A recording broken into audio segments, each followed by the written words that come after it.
ദൈവത്തിൻ്റെ അതിപരിശുദ്ധമായ നാമം ഈ രാത്രിയിൽ വാഴ്ത്തപ്പെട്ടുമാറാകട്ടെ. എല്ലാവർക്കും വീണ്ടും വരുന്നവനായ നസ്രത്ത് യേശു ക്രിസ്തുവിൻ്റെ നാമത്തിൽ എൻ്റെ സ്നേഹവന്ദനങ്ങളെ ഈ രാത്രികാലം എളിവൻ അറിയിച്ചു കൊള്ളുന്നു.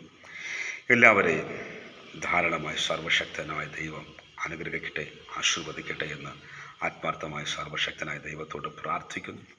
ഈ രാത്രികാലം അല്പനേരത്തെ ചിന്തയ്ക്കായി തിരഞ്ഞെടുത്ത വേദഭാഗം സങ്കീർത്തനങ്ങളുടെ പുസ്തകം 119 അധ്യായം, അതിൻ്റെ 1-2 വാക്യങ്ങൾ. യഹോവയുടെ ന്യായപ്രമാണം അനുസരിച്ച് നടപ്പിൽ നിഷ്കളങ്കരായവർ ഭാഗ്യവാന്മാർ. അവൻ്റെ സാക്ഷ്യങ്ങളെ പ്രമാണിച്ച് പൂർണ്ണ ഹൃദയത്തോടെ അവനെ അന്വേഷിക്കുന്നവർ ഭാഗ്യവാന്മാർ. ഈ രാത്രികാലം ഭാഗ്യവാന്മാർ എന്ന പദവിയിലേക്ക് ദൈവത്തിൻ്റെ പരിശുദ്ധാത്മാവ് തിരഞ്ഞെടുക്കപ്പെട്ട വ്യക്തി ജീവിതങ്ങൾ എപ്രകാരമായിരിക്കണമെന്നാണ് ഈ രാത്രികാലം നാം വായിച്ചു കേട്ട വചനവേദ ഭാഗത്തിനകത്തളങ്ങളിൽ അടങ്ങിയിരിക്കുന്ന ഒരു മർമ്മം. എന്താണ്? യഹോവയുടെ ന്യായപ്രമാണം അനുസരിച്ച് നിഷ്കളങ്കരായവർ. എപ്രകാരം നിഷ്കളങ്കരായവർ? നടപ്പിൽ നിഷ്കളങ്കരായവർ ഭാഗ്യവാന്മാർ. ഈ രാത്രികാലം ദൈവം നമ്മെ വിളിച്ചു, ദൈവം നമ്മെ വേർതിരിച്ചു, കർത്താവായ യേശുക്രിസ്തുവിൻ്റെ മക്കളാക്കി സ്വർഗത്തിലെ ദൈവം നമ്മെ മാറ്റി, നമ്മുടെ പേരും ജീവൻ്റെ പുസ്തകത്തിൽ എഴുതി ദൈവത്തിൻ്റെ മക്കളാക്കുവാനുള്ള അധികാരം നമ്മുടെ മേൽ പകർന്നു. ദൈവത്തിൻ്റെ മന്ദിരമായും ജീവനുള്ള ദൈവത്തിൻ്റെ ആലയമായും നമ്മെ തിരഞ്ഞെടുത്ത് ആക്കി വച്ചിരിക്കപ്പെടുമ്പോൾ നാം പൂർണ്ണമായി ദൈവത്തിന് വേണ്ടി ഫലം കായ്ക്കേണ്ടത് അത്യാവശ്യമത്രേ. നാം മനുഷ്യർക്ക് വേണ്ടിയിട്ടല്ല നാം ഫലം കായ്ക്കേണ്ടത്, നാം ലോകത്തിലെ പ്രഭുക്കന്മാർക്ക് വേണ്ടിയിട്ടല്ല നാം ഫലം കായ്ക്കേണ്ടത്, മറിച്ച് സർവശക്തനായ ദൈവം നമ്മെ നോക്കപ്പെടുമ്പോൾ ദൈവം ആഗ്രഹിക്കുന്ന തലത്തിൽ നാം നമ്മുടെ ജീവിതങ്ങളെ നയിച്ച് മുന്നോട്ട് കടന്നുപോയി ജീവനുള്ള ദൈവത്തിനു വേണ്ടി 30, 60, 100 മേനി ഫലം കായ്ച്ച് ദൈവത്തിൻ്റെ ന്യായപ്രമാണം അനുസരിച്ച് നടപ്പിൽ ഏത് സമയത്തും നിഷ്കളങ്കത ഹൃദയത്തോടുകൂടെ നാം ആയിരിക്കപ്പെടുമ്പോൾ ഈ വചനത്തിൻ്റെ അകത്തളങ്ങളിൽ ഇപ്രകാരം വിളിച്ചു പറയുന്നു, അവരെക്കുറിച്ച് ദൈവത്തിൻ്റെ വചനം ഇപ്രകാരം വിളിച്ചു പറയുന്നു, അവർ ഭാഗ്യവാന്മാരെന്ന്. ഈ രാത്രികാലം എന്നെ കേൾക്കുന്ന പ്രിയ പൈതലേ, നാം ഭാഗ്യ പദവിയിലേക്ക് കടന്നു വരണമെങ്കിൽ സർവശക്തനായ ദൈവം നമ്മെ നോക്കി ഇവൻ ഭാഗ്യവാൻ അല്ലെങ്കിൽ ഈ സഹോദരി ഭാഗ്യവതി എന്ന് പറയണമെങ്കിൽ ദൈവത്തിൻ്റെ വചനം അനുസരിച്ച് നടപ്പിൽ നാം നിഷ്കളങ്കതയോടെ നടന്നാൽ മാത്രമേ സർവശക്തനായ ദൈവം നമ്മെ നോക്കി പറയത്തുള്ളൂ. നോക്കണേ, അതിൻ്റെ 1-ാമത്തെ വാക്യം ഇപ്രകാരം കാണപ്പെടുന്നു, യഹോവയുടെ ന്യായപ്രമാണം അനുസരിച്ച് നടപ്പിൽ നിഷ്കളങ്കരായവർ ഭാഗ്യവാന്മാർ. അവൻ്റെ 2-ാമത്തെ വാക്യം ഇപ്രകാരം കാണപ്പെടുന്നു, അവൻ്റെ സാക്ഷ്യങ്ങളെ പ്രമാണിച്ച് പൂർണ്ണ ഹൃദയത്തോടെ അവനെ അന്വേഷിക്കുന്നവർ ഭാഗ്യവാന്മാർ. നോക്കണേ, പൂർണ്ണ ഹൃദയത്തോടെ എപ്രകാരം? സർവശക്തനായ ദൈവത്തിൻ്റെ സാക്ഷ്യങ്ങൾ പ്രമാണിച്ച് പൂർണ്ണമായ ഹൃദയത്തോടുകൂടെ ദൈവത്തെ അന്വേഷിക്കുന്ന വ്യക്തിയെ നോക്കി ദൈവത്തിൻ്റെ വചനം വിളിച്ചു പറയുന്നു ഭാഗ്യവാനെന്ന്. അല്ലെങ്കിൽ അപ്രകാരം ജീവിക്കുന്ന വ്യക്തികളെ നോക്കി ദൈവത്തിൻ്റെ വചനം വിളിച്ചു പറയുന്ന അവർ ഭാഗ്യവാന്മാരെന്ന്. അങ്ങനെ രാത്രികാലം എന്നെ കേൾക്കുന്ന പ്രിയവതലെ, ആ ഭാഗ്യ പദവിയിലേക്ക് സർവശക്തനായ ദൈവം നമ്മെ വിളിച്ച് നമ്മെ വേർതിരിച്ച് ക്രിസ്തുയേശുവിൻ്റെ മക്കളാക്കുവാൻ കൃപ തന്ന് ജീവൻ്റെ പുസ്തകത്തിൽ നമ്മുടെ പേരെഴുതി വെച്ചിരിക്കപ്പെടുമ്പോൾ ഈ രാത്രികാലം യഹോവയുടെ ന്യായപ്രമാണം അനുസരിച്ച് നാം ജീവിപ്പാൻ തയ്യാറാകണം. ദൈവത്തിൻ്റെ വചനം എന്ത് പറയുന്നുവോ അത് ഹൃദയത്തിൻ്റെ അകത്തളങ്ങൾ ഏറ്റെടുത്ത് ജീവനുള്ള ദൈവത്തെ ഭയപ്പെട്ട് ദൈവത്തിൻ്റെ വചനപ്രകാരം നാം നടപ്പിൽ നിഷ്കളങ്കതയുള്ള മക്കളായി കാണപ്പെട്ട് തിന്മയ്ക്ക് പകരം തിന്മ ചെയ്യാതെ തിന്മയ്ക്ക് പകരം നന്മ ചെയ്തുകൊണ്ട് ദൈവത്തിൻ്റെ പാദപീഠത്തിൽ നാം ആയിരിക്കപ്പെടുമ്പോൾ നമ്മെ നോക്കി ദൈവത്തിൻ്റെ പരിശുദ്ധാത്മാവ് ഈ പ്രകാരം പറയും, ഇവൻ ഭാഗ്യവാൻ, ഇവൻ എൻ്റെ വചനം പ്രമാണിക്കുന്നു, ഇവൻ എൻ്റെ വചനത്തിൽ നിലനിൽക്കുന്നു, ഇവൻ നിഷ്കളങ്കത ഹൃദയമുള്ളവൻ, ഇവൻ നേരുള്ളവൻ, ഇവൻ ദോഷമിട്ട് അകലുന്നവൻ, ഇവൻ നീതി പ്രവർത്തിക്കുന്നവൻ, ഇവൻ എന്നെ ഭയപ്പെടുന്നവൻ, എൻ്റെ വചനത്തിൽ നിലനിന്ന് എനിക്ക് വേണ്ടി ഫലം കായ്ക്കുന്നവൻ, അവൻ എനിക്ക് വേണ്ടി പ്രവർത്തിക്കുന്നവൻ എന്ന് ദൈവം പറയപ്പെടുവാനിടയാകും. ഈ രാത്രികാലം എന്നെ കേൾക്കുന്ന പ്രിയ പൈതലേ, സങ്കീർത്തനം 1-ാമത്തെ അധ്യായം അതിൻ്റെ 1-ാമത്തെ വാക്യത്തിൽ ഇപ്രകാരം കാണപ്പെടുന്നു: ദുഷ്ടന്മാരുടെ ആലോചന പ്രകാരം നടക്കാതെ, ഭാവിയുടെ വഴിയിൽ നിൽക്കാതെ, പരിഹാസിയുടെ ഇരിപ്പിടത്തിൽ ഇരിക്കാതെ, യഹോവയുടെ ന്യായപ്രമാണത്തിൽ സന്തോഷിച്ച് യഹോവയുടെ ന്യായപ്രമാണത്തിൽ രാപ്പകൽ ധ്യാനിക്കുന്ന മനുഷ്യൻ ഭാഗ്യവാനെന്നും. നോക്കണേ, യഹോവയുടെ ന്യായപ്രമാണത്തിൽ സന്തോഷിച്ച് യഹോവയുടെ ന്യായപ്രമാണത്തിൽ രാപ്പകൽ ധ്യാനിക്കുന്ന മനുഷ്യൻ ഭാഗ്യവാനെന്നും. അങ്ങനെയെങ്കിൽ ദൈവത്തിൻ്റെ വചനപ്രകാരം നാം ദൈവത്തിൻ്റെ പാദപീഠത്തിലായിരിക്കേണ്ടത് അത്യാവശ്യമത്രേ. ദൈവം ആഗ്രഹിക്കുന്ന തലത്തിൽ നാം നമ്മുടെ ജീവിതം മുന്നിലേക്ക് നയിക്കേണ്ടത് അത്യാവശ്യമത്രേ. ദൈവം നമ്മെ നോക്കി ഭാഗ്യവാൻ അല്ലെങ്കിൽ ഭാഗ്യവതി എന്ന് പറയുന്ന അനുഭവത്തിൽ നാം കടന്നു വരേണ്ടത് അത്യാവശ്യമത്രേ.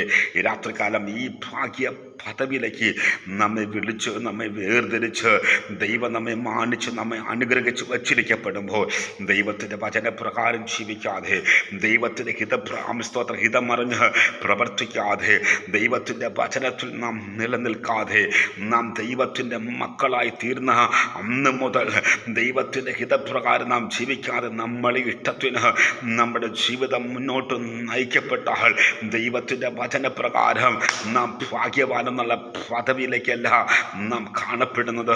നമുക്ക് എന്തൊക്കെ നഷ്ടപ്പെടും? ദൈവ സാന്നിധ്യം നമ്മളിൽ നിന്ന് നഷ്ടപ്പെടുവാനിടയാ. ദൈവത്തിൻ്റെ കരുതൽ നമ്മളിൽ നിന്ന് സ്തോത്രം മാറ്റപ്പെടുവാനിടയാ. സ്വർഗത്തിലെ ദൈവം നമുക്ക് വേണ്ടി ഒരുക്കി വെച്ച സ്വർഗരാജ്യം സ്തോത്രം നമുക്ക് നഷ്ടപ്പെടുവാനിടയാകും. അങ്ങനെ ഈ രാത്രികാലം എന്നെ കേൾക്കുന്ന പ്രിയ പൈതലേ, ഭാഗ്യപദവിയിലേക്ക് തിരഞ്ഞെടുത്ത് നമ്മെ ഇത്രത്തോളം കൊണ്ടുവന്ന്, നമ്മെ ഇത്രത്തോളം മാനിച്ച് ദൈവവചനത്തിൽ നിലനിൽക്കുവാൻ തക്കവണ്ണം ദൈവത്തിൻ്റെ സ്നേഹം നമ്മുടെ മേൽ പകരപ്പെടുമ്പോൾ ഈ രാത്രികാലം ദൈവവചനത്തിൽ നാം അടിയുറച്ച് വിശ്വസിച്ച് ദൈവത്തിൻ്റെ സന്നിധിയിൽ നാം പിന്മാറിയിരിക്കുന്ന അനുഭവത്തിൽ നിന്ന് നാം മടങ്ങി വന്ന് ദൈവത്തിൻ്റെ സന്നിധിയിൽ മുഴങ്കാലും അടക്കി ദൈവത്തോട് പ്രാർത്ഥിക്കേണ്ടത്, ദൈവത്തോട് അപേക്ഷിക്കേണ്ടത് അത്യാവശ്യമത്രേ. ദൈവത്തോട് പറയേണ്ടത് അത്യാവശ്യം അത്ര. എന്താ നാം ദൈവത്തോട് കർത്താവേ, എൻ്റെ ജീവിതത്തിൽ കുറവ് വന്നു, എൻ്റെ ജീവിതത്തിൽ കർത്താവേ പാപം വെളിപ്പെട്ടു. കർത്താവ് വിളിച്ച് വേർതിരിച്ച നാൾ മുതൽ, ഈ മഹാഭാഗ്യ പദവിയിലേക്ക് എന്നെ വിളിച്ച് വേർതിരിച്ച നാൾ മുതൽ എൻ്റെ ജീവിതത്തിൽ കുറവ് കടന്നു വന്നു, എൻ്റെ ജീവിതത്തിൽ പാപം കടന്നു വന്നു. എന്നോട് ക്ഷമിക്കണമേ കർത്താവ്, എന്നോട് കർത്താവിൻ്റെ സ്നേഹത്തിൻ്റെ കരം വെളിപ്പെടുത്തുമാറണമേ. മേലാൽ ഞാൻ പാപം ചെയ്യത്തില്ല എന്ന് പറഞ്ഞ് ദൈവത്തിൻ്റെ സന്നിധിയിൽ നാം മടങ്ങി വരേണ്ടത് അത്യാവശ്യമത്രേ. നോക്കണേ, ഇവിടെ 2-ാമത്തെ വാക്യം കാണുമ്പോൾ അവൻ്റെ സാക്ഷ്യങ്ങളെ പ്രമാണിച്ച് പൂർണ്ണ ഹൃദയത്തോടെ അവൻ അന്വേഷിക്കുന്നവർ ഭാഗ്യവാൻ. അപ്പം നമ്മൾ ആരുടെ സാക്ഷ്യങ്ങളാണ് നമ്മൾ പ്രമാണിക്കേണ്ടത്? ദൈവം നമ്മുടെ ജീവിതത്തിൽ ചെയ്ത അത്ഭുതങ്ങൾ നാം മറ്റുള്ളവരുടെ മുമ്പിൽ നാം പറയണം. ദൈവം നമ്മുടെ ജീവിതത്തിൽ എന്തൊക്കെ അത്ഭുതം ചെയ്തിട്ടുണ്ട്, ദൈവം നമ്മുടെ ജീവിതത്തിൽ എന്തൊക്കെ അതിശയങ്ങൾ പ്രവർത്തിച്ചിട്ടുണ്ട്, ഇതൊക്കെ നാം മറ്റുള്ളവരുടെ അടുത്ത് പറഞ്ഞ് ഒരു സാക്ഷി മറ്റൊരു സാക്ഷിയെ ഉളവാക്കുമെന്ന് ദൈവത്തിൻ്റെ വചനത്തിൽ നാം പഠിക്കുന്നത് പോലെ അനേകരുടെ മുമ്പിൽ ദൈവത്തിൻ്റെ സാക്ഷ്യങ്ങൾ നാം പ്രമാണിച്ച് നാം മുന്നേറിയാൽ ദൈവത്തിൻ്റെ വചനം വിളിച്ചു പറയുന്നു, അവരെ ഭാഗ്യവാന്മാർ. അങ്ങനെ ഇന്ന് രാത്രികാലം എന്നെ കേൾക്കുന്ന പ്രിയ പൈതലേ, യഹോവയുടെ ന്യായപ്രമാണം അനുസരിച്ചല്ല നിൻ്റെ ജീവിതമെങ്കിൽ നീ മടങ്ങി വരണം. ഇവിടെ ന്യായപ്രമാണ പ്രകാരം നിന്റെ നടപ്പ് ഇല്ല എങ്കിൽ നീ മടങ്ങി വരണം. നിന്റെ ഹൃദയത്തിൽ അകത്തളങ്ങൾ നിഷ്കളങ്കമാകുന്ന ഒരു അനുഭവം ഇല്ല എങ്കിൽ അതിലേക്ക് നീ മടങ്ങി വരണം. നീ ദൈവത്തിൻ്റെ സാക്ഷ്യങ്ങളെ പ്രമാണിക്കുന്ന അനുഭവത്തിലല്ല നിന്റെ ജീവിതമെങ്കിൽ നീ അതിലേക്ക് മടങ്ങി വരണം. പൂർണ്ണ ഹൃദയത്തോടെ നീ ദൈവത്തെ അന്വേഷിക്കുന്ന ഒരു അനുഭവത്തിലല്ല നിന്റെ ജീവിതമെങ്കിൽ ഈ രാത്രികാലം നീ അതിലേക്ക് മടങ്ങി വന്നേ മതിയാവും. എന്തുകൊണ്ട്? സർവശക്തനായ ദൈവം നമ്മെ സ്നേഹിക്കുന്നു. സർവശക്തനായ ദൈവം നമ്മെ മാനിക്കുവാൻ ശക്തനാ. സർവശക്തനായ ദൈവത്തിൻ്റെ സന്നിധിയിൽ നിന്ന് നാം പിന്മാറി കടന്നു പോകപ്പെടുമ്പോൾ ദൈവം നമ്മൾ അടുക്കലേക്ക് കടന്നു വന്നു ശത്രുവായ പിശാച് ഒരുക്കുന്ന പദ്ധതികൾ നിന്റെ ജീവിതത്തിൽ കടന്നു വരാതവണ തൻ്റെ ചിറകിൻ്റെ മറവിൽ മറച്ച് ഈ രാത്രിയിലും ഒരു പോറൽ പോലും നിന്റെ ജീവിതത്തിൽ കടന്നു വരപ്പെടാതവണ്ണം ദൈവം കാത്തുകൊണ്ടിരിക്കപ്പെടുമ്പോൾ നീ ദൈവത്തിൻ്റെ സന്നിധിയിൽ ദൈവത്തിൻ്റെ സ്നേഹത്തിന് വില കൊടുത്ത് നീ മടങ്ങി വന്നേ മതിയാവൂ. അല്ല, നീ മടങ്ങി വരുവാൻ നീ തയ്യാറായില്ല എന്നുണ്ടെങ്കിൽ ശത്രു നിന്നെ തകർക്കും, ശത്രു നിന്നെ ഒതുക്കും, ശത്രു നിന്നെ താളടിയാക്കും. നീ പ്രാപിച്ചിരിക്കുന്ന നന്മകൾ ശത്രുവായി പിശാച് അപകരിച്ച് കൊണ്ടുപോകുന്ന തലത്തിൽ അവൻ പദ്ധതി ഒരുക്കും. അങ്ങനെ ഈ രാത്രികാലം എന്നെ കേൾക്കുന്ന പ്രിയ പൈതലേ, നാം മടങ്ങി വരേണ്ടത് അത്യാവശ്യമത്രേ. ദൈവത്തിൻ്റെ വചനം പറയുന്നു, യഹോവയുടെ ന്യായപ്രമാണം അനുസരിച്ച് നടപ്പിൽ നിഷ്കളങ്കരായവർ ഭാഗ്യവാന്മാർ. അവർ സാക്ഷ്യങ്ങളെ പ്രമാണിച്ച് പൂർണ്ണ ഹൃദയത്തോടെ അവനെ അന്വേഷിക്കുന്നവർ ഭാഗ്യവാന്മാർ. അങ്ങനെയെങ്കിൽ പൂർണ്ണ ഹൃദയത്തോടെ ദൈവത്തെ അന്വേഷിക്കുന്ന അനുഭവത്തിൽ നമുക്ക് മടങ്ങി വരാം. ദൈവത്തിൻ്റെ ന്യായപ്രമാണ പ്രകാരം ജീവിക്കുന്ന അനുഭവത്തിൽ നമുക്ക് കടന്നു വരാം. ജീവിതത്തിൽ കുറവുണ്ടെങ്കിൽ ദൈവത്തിന് ഏറ്റുപറഞ്ഞ് ദൈവത്തിൻ്റെ സന്നിധിയിൽ ഉപേക്ഷിച്ചുകൊണ്ട് ദൈവത്തോട് ക്ഷമ ചോദിക്കുന്ന അനുഭവത്തിൽ നമുക്ക് കടന്നു വരാം. എങ്കിൽ സർവശക്തനായ ദൈവം നമ്മെ കരം പിടിക്കും, നമ്മെ കാക്കും, നമ്മെ സഹായിക്കും, നമ്മുടെ ആവശ്യങ്ങൾ നടുവിൽ ഇറങ്ങി പ്രവർത്തിക്കുക തന്നെ ചെയ്യും. ഈ രാത്രികാലം കേൾപ്പിക്കപ്പെട്ട വചനത്തിൻ്റെ മുമ്പാകെ നമ്മെ തന്നെ താഴ്ത്തി ദൈവത്തോട് പ്രാർത്ഥിക്കാമോ? ദൈവത്തോട് അപേക്ഷിക്കാമോ? എല്ലാവരും കണ്ണുകൾ അടച്ചാട്ടെ. എല്ലാവരും ദൈവത്തോട് പറഞ്ഞാട്ടെ, കർത്താവേ, എൻ്റെ ജീവിതത്തിൽ കുറവ് വന്നപ്പ, കർത്താവേ, എൻ്റെ ജീവിതത്തിൽ പാപങ്ങൾ വെളിപ്പെട്ടപ്പ, നിങ്ങളുടെ വചനപ്രകാരം ഞാൻ ജീവിച്ചില്ല, പൂർണ്ണ ഹൃദയത്തോടെ അപ്പനെ അന്വേഷിച്ചില്ല. കർത്താവേ, അമ്മ സ്തോത്രം, അപ്പൻ്റെ സാക്ഷ്യങ്ങളെ ഞാൻ പ്രമാണിച്ചില്ല. ജീവിതത്തിൽ കടന്നു വന്ന ഈ കുറവുകൾ എന്നോട് ക്ഷമിച്ച് എന്നോട് മനസ്സലിഞ്ഞ് കർത്താവേ, അടിയനെ കരം പിടിക്കണമേ എന്ന് രാത്രികാലം വന്ന് ദൈവത്തോട് പ്രാർത്ഥിക്കുവാൻ തയ്യാറാകും. എല്ലാവരും കണ്ണുകൾ അടച്ചാട്ടെ. ഒരുമിച്ച് ദൈവത്തോട് പ്രാർത്ഥിക്കാം. നിത്യനായ ദൈവമേ, ഈശോയ്ക്ക് നല്ല പിതാവേ, നന്ദിയോടൊപ്പം പാദപീഠത്തിൽ കടന്നു വരുന്നു.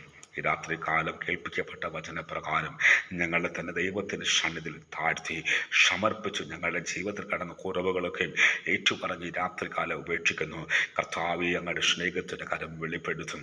ഈ രാത്രികാലം എന്നോടൊപ്പം ചേർന്ന് ദൈവത്തോട് കുറവുകൾ ഏറ്റുപറഞ്ഞ് പ്രാർത്ഥിക്കുന്ന, ദൈവത്തോട് നിലവിളിച്ച് അപേക്ഷിക്കുന്ന എല്ലാ ദൈവമക്കൾക്കായി, അവൻ്റെ കുടുംബങ്ങൾക്കായി, തലമുറകൾക്കായി ഈ രാത്രികാലം എളിവൻ ദൈവത്തോട് പ്രാർത്ഥിക്കുന്നു. പ്രിയ മക്കളോട് മനസ്സറിയും അവരുടെ ആവശ്യങ്ങൾ നടുവ് ഇറങ്ങി പ്രവർത്തിക്കും. അവരെ കരം പിടിച്ചു മാനിക്കണം. ശത്രുവിൻ്റെ പദ്ധതികളൊന്നും വെളിപ്പെടുവാൻ അനുവദിക്കാതെ കാക്കും. അവരുടെ ജീവിതത്തിൽ കടന്നു വന്ന എല്ലാ കുറവുകൾ, ആരാധന കുറവുകൾ, പ്രാർത്ഥന കുറവുകൾ, കർത്താവ് യേശുവേ, സകല കുറവുകൾ ക്ഷമിച്ച് ഈ രാത്രികാലം പ്രിയ മക്കളോടും മനസ്സറിഞ്ഞ് നിങ്ങളുടെ പാദപീഠത്തിൽ മുഴങ്കാലം അടക്കി ക്ഷമ ചോദിച്ച് ദൈവത്തോട് പ്രാർത്ഥിക്കുന്ന എല്ലാ ദൈവമക്കളെയും ദൈവത്തിൻ്റെ ആത്മാവ് കരം പിടിച്ച് മാനിക്കേണ്ടതെന്ന് പ്രാർത്ഥിക്കുന്നു. തുടർന്നും അപ്പൻ്റെ കൃപയുടെ കരത്തിൽ പ്രിയമക്കളെ ഏൽപ്പിക്കുന്നു. പിതാവിൻ്റെ പുത്രൻ്റെ പരിശുദ്ധാത്മാവിൻ്റെ നാമത്തിൽ എളിവ രാത്രികാലം അനുഗ്രഹിച്ചു പ്രാർത്ഥിക്കുന്നു. തുടർന്നും അപ്പൻ്റെ കൃപയുടെ കരത്തിൽ ഏൽപ്പിക്കുന്നു, പ്രാർത്ഥിക്കുന്നു. സകലരെയും സകല ആത്മീയ ഭൗതികം നന്മകളും നിറയ്ക്കും. ക്രിസ്തുവേശുവിൻ്റെ വരവിന് വേണ്ടി ഒരുക്കും. പ്രാർത്ഥന കേട്ട ദൈവത്തിനായി സ്തോത്രം. ക്രിസ്തുവേശുവിൻ്റെ അത് പരിശുദ്ധമുള്ള നാമത്തിൽ തന്നെ പിതാവേ. ആമേൻ, ആമേൻ, ആമേൻ. God bless you. എല്ലാവരും സർവശക്തനായ ദൈവം അനുഗ്രഹിക്കുമാറാകട്ടെ. ആമേൻ.